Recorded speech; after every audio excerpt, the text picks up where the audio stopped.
ಭಾರತ ಮತ್ತು ಪಾಕಿಸ್ತಾನದ ಯುದ್ಧ ಸಂಘರ್ಷ ಅನಿರೀಕ್ಷಿತವಾಗಿ ಅಚ್ಚರಿಯ ರೀತಿಯಲ್ಲಿ ಅಂತ್ಯ ಆಗಿದೆ. ಯಾವ ಭಾರತೀಯ ಕೂಡ ಭಾರತ ಮತ್ತು ಪಾಕಿಸ್ತಾನದ ನಡುವಿನ ಈ ಯುದ್ಧ ಇಷ್ಟು ಕ್ಷಿಪ್ರವಾಗಿ 3 ದಿನಕ್ಕೆ ಮುಕ್ತಾಯ ಆಗುತ್ತೆ ಅಂತೇಳಿ ಯಾರೂ ಕೂಡ ಅಂದುಕೊಂಡಿರಲಿಲ್ಲ, ಊಹಿಸಿರಲಿಲ್ಲ, ಭಾವಿಸಿರಲಿಲ್ಲ. ಎಲ್ಲರ ನಿರೀಕ್ಷೆ ಇದ್ದಿದ್ದು ಪ್ರಧಾನಮಂತ್ರಿ ನರೇಂದ್ರ ಮೋದಿ ಅವರ ಬಲಿಷ್ಠ ನಾಯಕತ್ವದಲ್ಲಿ ನಾವು ಈ ಬಾರಿ ಪಾಕಿಸ್ತಾನವನ್ನು ಇಲ್ಲವಾಗಿಸ್ತೀವಿ, ಈ ಭೂಪಟದಲ್ಲೇ ಪಾಕಿಸ್ತಾನ ಇರಲ್ಲ, ಪಾಕಿಸ್ತಾನವೇ ಇರಲ್ಲ ಎನ್ನುವಂತಹ ಆಲೋಚನೆಯಲ್ಲಿ, ಅಂಥದ್ದೊಂದು ಉಮೇದಿನಲ್ಲಿ ಇಡೀ ದೇಶ ಇತ್ತು. ಆದರೆ ಆ ನಿರೀಕ್ಷೆಗಳೆಲ್ಲ ಸುಳ್ಳಾಗಿವೆ. ಯುದ್ಧಕ್ಕೆ ಇಮಿಡಿಯೇಟ್, ದಿಢೀರ್, ಅಚ್ಚರಿಯ ರೀತಿಯಲ್ಲಿ ತೆರೆ ಬಿದ್ದಿದೆ. ಇವತ್ತು ಮಧ್ಯಾಹ್ನ ಪ್ರಧಾನಮಂತ್ರಿ ನರೇಂದ್ರ ಮೋದಿ ಅವರ ನೇತೃತ್ವದಲ್ಲೇ 3 ಸೇನೆಗಳ ಮುಖ್ಯಸ್ಥರು, ಸಿಡಿಎಸ್, ರಕ್ಷಣಾ ಸಚಿವರು, ರಾಷ್ಟ್ರೀಯ ಭದ್ರತಾ ಸಲಹೆಗಾರರು ಇವರ ಉಪಸ್ಥಿತಿಯಲ್ಲಿ ಸಭೆ ನಡೀತಾ ಇತ್ತು. ಏನೋ ಒಂದು ಮಹತ್ವದ ನಿರ್ಧಾರವನ್ನು ತೆಗೆದುಕೊಳ್ಳಬಹುದು ನರೇಂದ್ರ ಮೋದಿ ಅವರ ಸರ್ಕಾರ ಈ ಯುದ್ಧಕ್ಕೆ ಸಂಬಂಧಪಟ್ಟ ಹಾಗೆ. ಅಂದರೆ ಪಾಕಿಸ್ತಾನಕ್ಕೆ ಪಾಠ ಕಲಿಸಲಿಕ್ಕೆ ಇನ್ನೊಂದೇನೋ ಒಂದು ಸ್ಟೆಪ್ ಎಕ್ಸ್ಟ್ರಾ ತಗೋತಾರೆ ಎನ್ನುವಂಥ ನಿರೀಕ್ಷೆಯಲ್ಲಿ ಇಡೀ ದೇಶ ಇತ್ತು. ಮೊದಲ ಟ್ವೀಟ್ ಬಂದಿದ್ದು JD ವ್ಯಾನ್ಸ್, ಅಮೆರಿಕದ ಉಪಾಧ್ಯಕ್ಷ JD ವ್ಯಾನ್ಸ್ ಅವರ ಕಡೆಯಿಂದ 5:32 ವಿದಿನ್ ಫ್ರಾಕ್ಷನ್ ಆಫ್ ಸೆಕೆಂಡ್ 5:33 ಅಮೆರಿಕದ ಅಧ್ಯಕ್ಷ ಡೊನಾಲ್ಡ್ ಟ್ರಂಪ್ ಘೋಷಣೆಯನ್ನು ಮಾಡ್ತಾರೆ.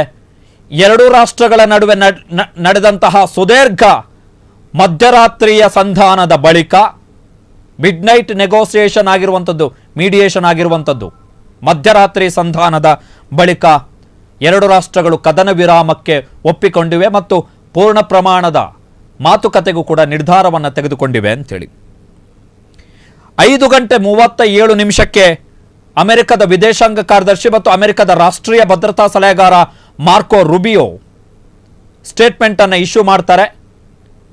ನಾನು ಮತ್ತೆ ಅಮೆರಿಕದ ಉಪಾಧ್ಯಕ್ಷ JD ವ್ಯಾನ್ಸ್, ಭಾರತದ ಪ್ರಧಾನಮಂತ್ರಿ ನರೇಂದ್ರ ಮೋದಿ, ಪಾಕಿಸ್ತಾನದ ಪ್ರಧಾನಮಂತ್ರಿ ಶಹಬಾಜ್ ಶರೀಫ್, ಭಾರತದ ವಿದೇಶಾಂಗ ಸಚಿವ ಎಸ್ ಜೈಶಂಕರ್, ಪಾಕಿಸ್ತಾನದ ಸೇನಾ ಮುಖ್ಯಸ್ಥ ಅಸಿಂ ಮುನೀರ್, ಭಾರತದ ರಾಷ್ಟ್ರೀಯ ಭದ್ರತಾ ಸಲಹೆಗಾರ ಅಜಿತ್ ದೋವಲ್, ಪಾಕಿಸ್ತಾನದ ರಾಷ್ಟ್ರೀಯ ಭದ್ರತಾ ಸಲಹೆಗಾರ ಅಸಿಂ ಮಲ್ಲಿಕ್ ಜೊತೆಗೆ ಮಾತುಕತೆಯನ್ನು ನಡೆಸಿದ ಪರಿಣಾಮವಾಗಿ ಕದನ ವಿರಾಮ ಘೋಷಣೆ ಮಾಡಲಾಗಿದೆ.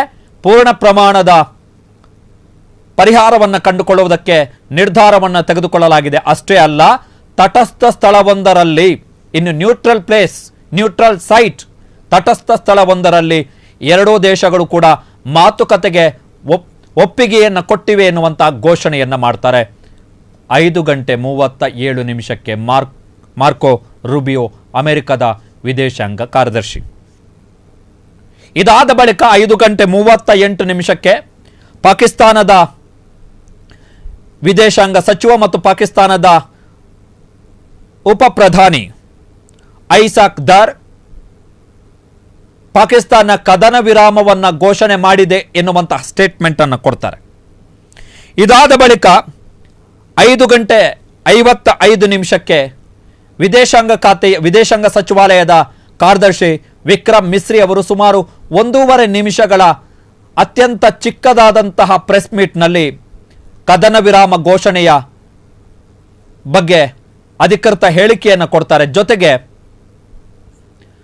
ಮೇ 12 ನಾಳೆ ಅಲ್ಲ, ಆಚೆ ನಾಡಿದ್ದು ಸೋಮವಾರ ಮೇ 12 ಭಾರತ ಮತ್ತು ಪಾಕಿಸ್ತಾನದ ಮಿಲಿಟರಿ ಕಾರ್ಯಾಚರಣೆಗಳ ಮುಖ್ಯಸ್ಥರು ಮೇ 12 ಮಧ್ಯಾಹ್ನ 12 ಗಂಟೆಗೆ ಮಾತುಕತೆಯನ್ನು ನಡೆಸಲಿದ್ದಾರೆ ಅಂತೇಳಿ ಘೋಷಣೆಯನ್ನು ಮಾಡ್ತಾರೆ. ಇದಾದ ಬಳಿಕ ಸಂಜೆ 6:10 ಭಾರತದ ವಿದೇಶಾಂಗ ಸಚಿವ ಎಸ್ ಜೈಶಂಕರ್ ಅವರು ಭಾರತ ಮತ್ತು ಪಾಕಿಸ್ತಾನ 2 ರಾಷ್ಟ್ರಗಳು ಕೂಡ ಮಿಲಿಟರಿ ಸಂಘರ್ಷವನ್ನು ಕೊನೆಗಾಣಿಸಲಿಕ್ಕೆ ಅಂಡರ್ಸ್ಟ್ಯಾಂಡಿಂಗ್ಗೆ, ಒಂದು ಒಪ್ಪಂದಕ್ಕೆ ಬಂದಿವೆ ಎನ್ನುವಂತಹ ಘೋಷಣೆಯನ್ನು ಮಾಡ್ತಾರೆ. ಸೊ ಇವೆಲ್ಲ ಸರಣಿ ಈವೆಂಟ್ಸ್ ಇವತ್ತು ಆಗಿರುವಂಥದ್ದು. ಹಾಗಾದರೆ ಇದರ ಕ್ರೆಡಿಟ್ ಯಾರಿಗೆ? ದಟ್ ಈಸ್ ದ ಕ್ವಶನ್ ನಾವು.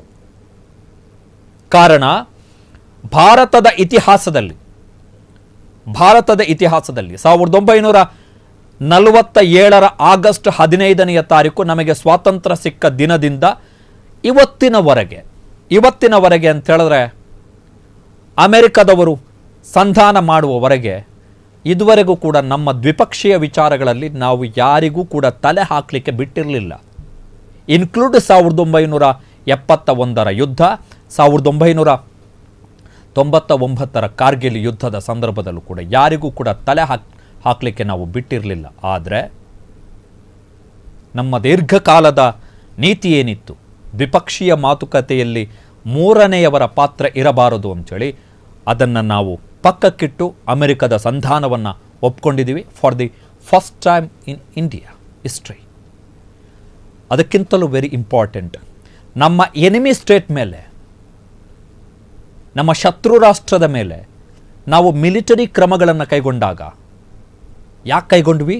ಪಹಲ್ಗಾಮ್ನಲ್ಲಿ 26 ಮಂದಿ ಅಮಾಯಕರನ್ನು ಕೊಂದರು ಅಂಥೇಳಿ. ಆಪರೇಷನ್ ಸಿಂಧೂರ ಹೆಸರಲ್ಲಿ ಸರ್ಜಿಕಲ್ ದಾಳಿಯ ಬಳಿಕ ನಡೆದಂತಹ ಬೆಳವಣಿಗೆಗಳ ಹಿನ್ನೆಲೆಯಲ್ಲಿ ನಾವು ಪಾಕಿಸ್ತಾನದ ವಿರುದ್ಧ ಯುದ್ಧ ಪ್ರತಿದಾಳಿಯನ್ನು ಮಾಡಿದ್ವಿ. ಅದು ಯುದ್ಧದ ರೂಪವನ್ನು ಪಡೆದುಕೊಳ್ತು. ಈ ಸಂಘರ್ಷದಲ್ಲೂ ಕೂಡ, ಇಂತಹ ಯಾವುದೇ ಸಂಘರ್ಷದಲ್ಲೂ ಕೂಡ ನಾವು ಇದುವರೆಗೆ ಮೂರನೆಯ ರಾಷ್ಟ್ರಕ್ಕೆ ಮಾತುಕತೆಯ ಅಥವಾ ಸಂಧಾನದ ಅವಕಾಶಗಳನ್ನು ಕೊಟ್ಟೂ ಇರಲಿಲ್ಲ, ನಾವು ಒಪ್ಕೊಂಡೂ ಇರಲಿಲ್ಲ. ಆದರೆ ಇವತ್ತು ಅಮೆರಿಕದ ರಾಷ್ಟ್ರಾಧ್ಯಕ್ಷ ಡೊನಾಲ್ಡ್ ಟ್ರಂಪ್ ಭಾರತ ಮತ್ತು ಪಾಕಿಸ್ತಾನದ ನಡುವೆ ಕದನ ವಿರಾಮ ಘೋಷಣೆಯಾಗಿದೆ, ಭಾರತ ಮತ್ತು ಪಾಕಿಸ್ತಾನ ಮಾತುಕತೆಯನ್ನು ಆರಂಭಿಸಲಿವೆ, ಭಾರತ ಮತ್ತು ಪಾಕಿಸ್ತಾನ ತಟಸ್ಥ ಸ್ಥಳದಲ್ಲಿ, ಭಾರತದಲ್ಲೂ ಅಲ್ಲ ಪಾಕಿಸ್ತಾನದಲ್ಲೂ ಅಲ್ಲ, ತಟಸ್ಥ ಮೂರನೆಯ ಸ್ಥಳವೊಂದರಲ್ಲಿ ಮಾತುಕತೆಯನ್ನು ಆರಂಭಿಸಲಿವೆ. ಅದು ಕೂಡ ಪೂರ್ಣ ಪ್ರಮಾಣದ ಮಾತುಕತೆಯನ್ನು ಆರಂಭಿಸಲಿವೆ ಅಂಥೇಳಿ ಘೋಷಣೆಯನ್ನು ಮಾಡಿದ್ದಾರೆ. ಡಿಕ್ಟೇಷನ್ ಬಂದ ಹಾಗೆ, ಆರ್ಡರ್ ಬಂದ ಹಾಗೆ ಆಗಿದೆ ನಮಗೆ. ಯಾಕೆ ಒಪ್ಕೊಂಡ್ರು ಹಾಗಾದರೆ ನರೇಂದ್ರ ಮೋದಿಯವರ ಸರ್ಕಾರ? ಇದಕ್ಕೆ ಉತ್ತರವನ್ನು ಕೊಡಬೇಕಾಗಿರುವಂಥದ್ದು ನರೇಂದ್ರ ಮೋದಿಯವರ ಸರ್ಕಾರ. ಬಿಕಾಸ್ ಸಿದ್ದರಾಮಯ್ಯನವರು ಅನಿವಾರ್ಯ ಸಂದರ್ಭಗಳಲ್ಲಿ ಮಾತ್ರ ಯುದ್ಧ ಎನ್ನುವಂತಹ ಸ್ಟೇಟ್ಮೆಂಟ್ ಅನ್ನು ಕೊಟ್ಟಾಗ ಇದೇ ಬಿಜೆಪಿಯ ನಾಯಕರು ಮುಖ್ಯಮಂತ್ರಿ ಸಿದ್ದರಾಮಯ್ಯನವರ ಮೇಲೆ ಮುಗಿಬಿದ್ರು. ನೀವು ಪಾಕಿಸ್ತಾನದ ಪರ ಇದ್ದೀರಿ, ಪಾಕಿಸ್ತಾನದಲ್ಲೂ ಕೂಡ ನಿಮ್ಮ ಸುದ್ದಿ ಆಗಿದೆ ಅಂತೇಳಿ ಮುಗಿಬಿದ್ರು ಮುಖ್ಯಮಂತ್ರಿ ಸಿದ್ದರಾಮಯ್ಯನವರ ಮೇಲೆ. ಹಾಗಾದರೆ ಈಗ ಈ ದಿಢೀರ್, ಅನಿರೀಕ್ಷಿತ ಮತ್ತು ಅಮೆರಿಕದ ಸಂಧಾನದಿಂದ ಆದಂತಹ ಈ ಕದನ ವಿರಾಮ ಮತ್ತು ಅಮೆರಿಕದ ಒತ್ತಡದಿಂದ ಆಗ್ತಾ ಇರತಕ್ಕಂಥ ಈ ಹೊಸದಾಗಿ ಶುರುವಾಗ್ತಾ ಇರುವಂತಹ ದ್ವಿಪಕ್ಷೀಯ ಮಾತುಕತೆಯ ಇದಕ್ಕೆ ಉತ್ತರವನ್ನು ಯಾರು ಕೊಡಬೇಕು? ಪ್ರಧಾನಮಂತ್ರಿಗಳು ಈ ಬಗ್ಗೆ ರಾಷ್ಟ್ರವನ್ನು ಉದ್ದೇಶಿಸಿ ಮಾತನಾಡುವಂತಹ ಸಾಧ್ಯತೆಗಳು ಕಮ್ಮಿ. ಸಂಸತ್ತಿನ ವಿಶೇಷ ಅಧಿವೇಶನ ಕರೆಯುವಂತಹ ಸಾಧ್ಯತೆಗಳು ಕಮ್ಮಿ. ಹಾಗಾದರೆ ಉತ್ತರವನ್ನು ಯಾರು ಕೊಡಬೇಕು? ಬಿಜೆಪಿಯವರು ಇವತ್ತು ಟ್ವೀಟನ್ನು ಮಾಡಿದರು. ಮಧ್ಯಾಹ್ನ 2:17 ಪ್ರಧಾನಮಂತ್ರಿಗಳ ನೇತೃತ್ವದಲ್ಲಿ ಅತ್ಯಂತ ಉನ್ನತ ಮಟ್ಟದ ಸಭೆ ನಡೀತಾ ಇದೆ ಅಂಥೇಳಿ. ಅದಾದ ಕೇವಲ 1:20 ಕದನ ವಿರಾಮ ಘೋಷಣೆ ನಿರ್ಧಾರಕ್ಕೆ ಬಂದಾಗಿದೆ. ಕೇವಲ 1:20 ಸಂದರ್ಭದಲ್ಲಿ ಮಧ್ಯಾಹ್ನ 3:35. ಈಗ ಪಾಕಿಸ್ತಾನದವರು ಕದನ ವಿರಾಮಕ್ಕೆ ಬೇಡಿಕೆ ಇಟ್ಟರು ಎನ್ನುವಂತಹ ಬೇಡಿಕೆ ಇದ್ದಾಗಿಯೂ ಕೂಡ ನಾವು ಅದನ್ನು ಯಾಕೆ ಸ್ವೀಕಾರ ಮಾಡಿದ್ವಿ, ಯಾಕೆ ನಾವು ಅಮೆರಿಕಕ್ಕೆ ಅದನ್ನು ಹೇಳಲಿಕ್ಕೆ ಸಾಧ್ಯ ಆಗಲಿಲ್ಲ ಎನ್ನುವಂಥದ್ದು ಕೂಡ ಪ್ರಶ್ನೆ. ಹಲವು ಪ್ರಶ್ನೆಗಳಿದ್ದಾವೆ. ವಿಚಿತ್ರ ಏನು ಅಂತ ಹೇಳಿದ್ರೆ, ಯುದ್ಧ ಶುರುವಾದಂತಹ ಸಂದರ್ಭದಲ್ಲಿ ಕೆಲವು ವಿಶ್ಲೇಷಣೆಗಳನ್ನು ಮಾಡ್ತಾ ಇದ್ದಂತಹ ರಾಜತಾಂತ್ರಿಕ ಅಧಿಕಾರಿಗಳು ಮತ್ತು ಮಿಲಿಟರಿ ಎಕ್ಸ್ಪರ್ಟ್ಗಳ ಐಡಿಯನ್ನು ಸರ್ಕಾರ ಬ್ಲಾಕ್ ಮಾಡಿತು. ಟ್ವಿಟರ್ ಐಡಿಯನ್ನು ಸರ್ಕಾರ ಬ್ಲಾಕ್ ಮಾಡಿತು. ಈಗ ನಮಗೆ ಇರುವಂಥ ಇನ್ನೊಂದು ಪ್ರಶ್ನೆ ಏನು ಅಂತ ಹೇಳಿದ್ರೆ, ಈಗ ಬೈಲೇಟ್ರಲ್ ಟಾಕ್ಸ್ ಶುರುವಾಗಬೇಕು. ಅಮೆರಿಕ ಹೇಳಿದ ಪ್ರಕಾರ ಬೈಲೇಟ್ರಲ್ ಟಾಕ್ಸ್ ಶುರುವಾಗಬೇಕು. ಬಿಕಾಸ್ ಅವರು ಹೇಳಿದ್ದಾರೆ ನ್ಯೂಟ್ರಲ್ ಸೈಟಲ್ಲಿ ಮಾತುಕತೆಗಳು, ತಟಸ್ಥ ಸ್ಥಳವೊಂದರಲ್ಲಿ ಮಾತುಕತೆಗಳು ಆರಂಭ ಆಗಲಿವೆ ಅಂತೇಳಿ ಅಮೆರಿಕದ ವಿದೇಶಾಂಗ ಕಾರ್ಯದರ್ಶಿ ಹೇಳಿದ್ದಾರೆ.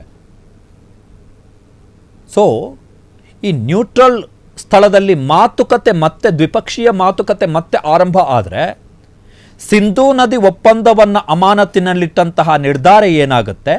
Point number 1. ಎರಡನೆಯದ್ದು, ಪಾಕಿಸ್ತಾನದ ನಾಗರಿಕರಿಗೆ ಭಾರತಕ್ಕೆ ಬರದಂತೆ ಹೇರಲಾಗಿರತಕ್ಕಂಥ ನಿಷೇಧ, ಅದು ಏನಾಗುತ್ತೆ? ಮೂರನೆಯದ್ದು, ಪಾಕಿಸ್ತಾನದ ಜೊತೆಗೆ ನಾವು ಅಲ್ಲಿನ ಉತ್ಪನ್ನಗಳನ್ನು ಆಮದು ಮಾಡಿಕೊಳ್ಳಲ್ಲ ಎನ್ನುವಂತಹ ನಿರ್ಧಾರ ಏನಾಗುತ್ತೆ? ನಾಲ್ಕನೆಯದ್ದು, ಪಾಕಿಸ್ತಾನಕ್ಕೆ ನಮ್ಮ ಹಡಗುಗಳು ಹೋಗಬಾರದು ಮತ್ತು ಅಲ್ಲಿಂದ ಬರಬಾರದು ಎನ್ನುವಂತಹ ನಿರ್ಧಾರಗಳು ಏನಾಗ್ತವೆ? ಹಾಗಾದರೆ ಏನಾಗ್ತವೆ? ಆ ನಿರ್ಧಾರಗಳು ಕೂಡ ಏನಾಗ್ತವೆ? ಬಿಕಾಸ್ ಎಲ್ಲ ಮಾತುಕತೆಯ ಸಂದರ್ಭದಲ್ಲಿ ಇವೆಲ್ಲವೂ ಕೂಡ, ವಿಶೇಷವಾಗಿ ಸಿಂಧೂ ನದಿಯ ಒಪ್ಪಂದ ತುಂಬ ಕ್ರೂಷಲ್ ಆಗಿ ಮಾತುಕತೆಗೆ ಬರುತ್ತೆ. ನೆಕ್ಸ್ಟ್ ಬೈಲೇಟ್ರಲ್ ಟಾಕ್ಸ್ ಶುರುವಾದಂತಹ ತಕ್ಷಣ ಫಸ್ಟ್ ಬರುವಂಥದ್ದೇ ಅದು. ಕಾರಣ ಪಾಕಿಸ್ತಾನ ಅದನ್ನೇ ಪ್ರಮುಖವಾಗಿ ಮುಂದಿಟ್ಟು ಸೆಕ್ಯೂರಿಟಿ ಕೌನ್ಸಿಲಿಗೆ ಹೋಗಿದ್ದು ಮೊನ್ನೆ. ಸೊ ಉತ್ತರದಾಯಿಗಳು ಯಾರು? ಉತ್ತರದಾಯಿಗಳು ಯಾರು? ನರೇಂದ್ರ ಮೋದಿಯವರು ಈ ದೇಶವನ್ನು ಉದ್ದೇಶಿಸಿ ಉತ್ತರ ಕೊಡಬೇಕು ಅಷ್ಟೇ. ಸಡನ್, ಅನಿರೀಕ್ಷಿತ, ಅಚ್ಚರಿಯ ಕದನ ವಿರಾಮ.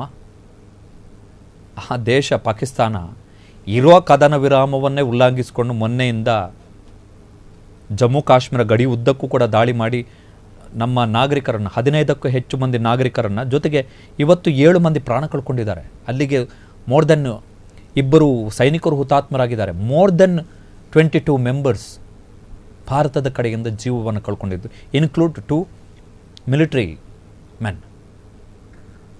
ಹಾಗಾದರೆ ಈ ಕದನ ವಿರಾಮ ಆಗಲಿ, ಈ ಸೀಸ್ ಫೈರ್ ಆಗಲಿ, ಈ ಶಾಂತಿಯ ಮಾತುಕತೆ ಆಗಲಿ, ಇದಕ್ಕೆ ಯಾರಿಗೆ ಕ್ರೆಡಿಟ್ ಕೊಡಬೇಕು? ಯಾರು ಹೊಣೆಗಾರರು? ಜನ ಕೇಳಬಹುದಾದಂಥ, ಭಾರತೀಯರು ಕೇಳಬಹುದಾದಂಥ ಪ್ರಶ್ನೆಗಳಿಗೆ ಪ್ರಧಾನಮಂತ್ರಿ ನರೇಂದ್ರ ಮೋದಿ ಸರ್ಕಾರದ ಮತ್ತು ವಿಶ್ವದ ಅತ್ಯಂತ ದೊಡ್ಡ ಪಕ್ಷ ಬಿಜೆಪಿಯ ಉತ್ತರ ಏನು? ಕ್ಷಣ ಕ್ಷಣದ ಸುದ್ದಿಗಳಿಗಾಗಿ ಫ್ರೀಡಂ ಟಿವಿ ಸಬ್ಸ್ಕ್ರೈಬ್ ಮಾಡಿ, ಲೈಕ್ ಮಾಡಿ ಹಾಗೂ ಫಾಲೋ ಮಾಡಿ. ಹೊಸ ಸುದ್ದಿಗಳ ನೋಟಿಫಿಕೇಶನ್ಗಾಗಿ ಬೆಲ್ ಐಕಾನ್ ಮೇಲೆ ಕ್ಲಿಕ್ ಮಾಡಿ.